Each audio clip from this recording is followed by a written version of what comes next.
Lagos never sleeps. Under the neon glow of skyscrapers and the ceaseless hum of traffic, the powerful weave their stories, some glorious, some sinister. Chijioke Okofor was one of them, a billionaire whose name carried the weight of wealth, power, and scandal. He had built his empire from the dust of poverty, carving his name into the city's foundations with relentless ambition. But beneath his tailored suit and flawless public image lay a man who thought he could buy anything, even silence. Amara knew that. She had met Chijioke at an exclusive charity gala months ago, her invitation a lucky break as a young investigative journalist. But luck had turned to something else when she found herself entangled in his world, a world of opulence, whispered promises, and eventually, betrayal. Now, she sat across from him in a private lounge, clutching the ultrasound scan. "I'm pregnant, Chijioke," she said, her voice steady despite the storm in her chest. The billionaire leaned back, swirling his expensive whiskey.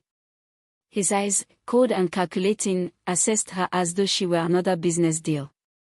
"And what do you want me to do about that?" Her grip tightened on the ultrasound. "Acknowledge it. Take responsibility." He chuckled, a low, dismissive sound. "You're joking, right? Women throw themselves at me all the time, claiming I father their children. I pay for silence, Amara. Name your price." Her stomach twisted. "I don't want your money. I want my child to know its father." A shadow flickered across Chijioke's face, anger, perhaps. Then he leaned in, voice soft yet lethal. "Take care of it, Amara. I won't repeat myself." She stood abruptly. "I won't." His jaw clenched. "Then be ready for war." That night, Amara made a decision. She had spent her life exposing the truth. Why should this be any different? She contacted a trusted blogger, sending her evidence, text messages, voice recordings, even photos of them together. By morning, the internet would know who Chijioke Okofor truly was. But before dawn broke, Amara vanished. One moment, Amara was a rising journalist, the next, she was gone. Police reports were filed, searches conducted, but no one could find a trace of her. The blog post she had prepared never saw the light of day. Meanwhile, Chijioke carried on as though nothing had happened, smiling for cameras, shaking hands with politicians. But in the shadows, he was restless. He had ensured Amara was silenced, yet something gnawed at him. Then, the calls began. A withheld number. A chilling whisper. "She's watching." At first, he dismissed it as paranoia. But then his empire began to crack. His stock prices plummeted overnight due to anonymous leaks of fraudulent deals. His charity foundation was exposed as a money laundering front. More disturbing still, his luxurious penthouse began to feel haunted. Doors creaked open in the night. His security cameras glitched.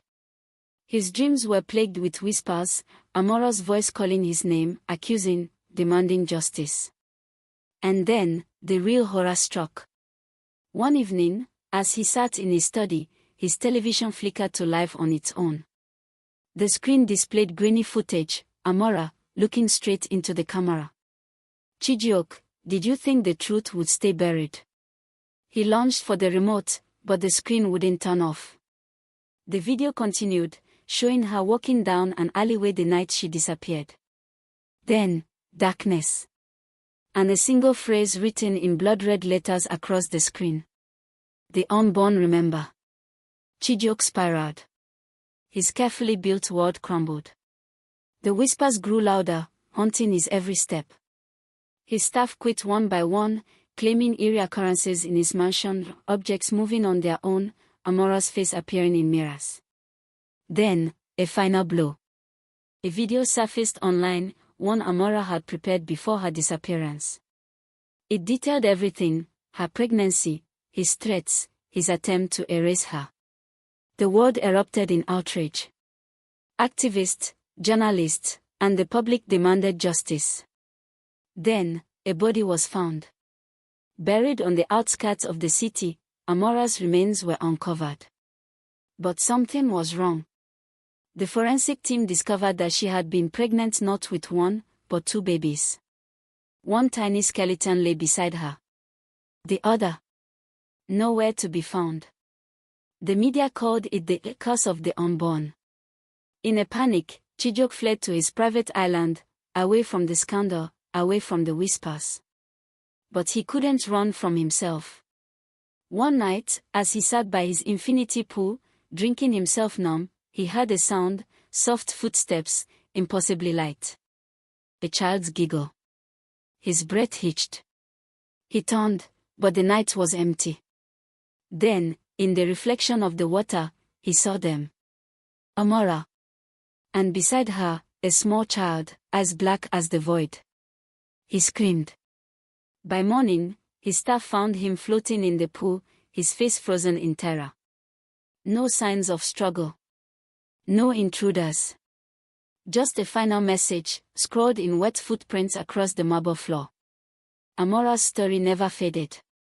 Her name became a symbol of justice for the silenced. The world moved on, but whispers remained. Some say her child still walks the earth, seeking justice for others like her. Others believe that in the darkest corners of power, the unborn still whisper, waiting for the next reckoning. But one thing was certain. No secret stays buried forever.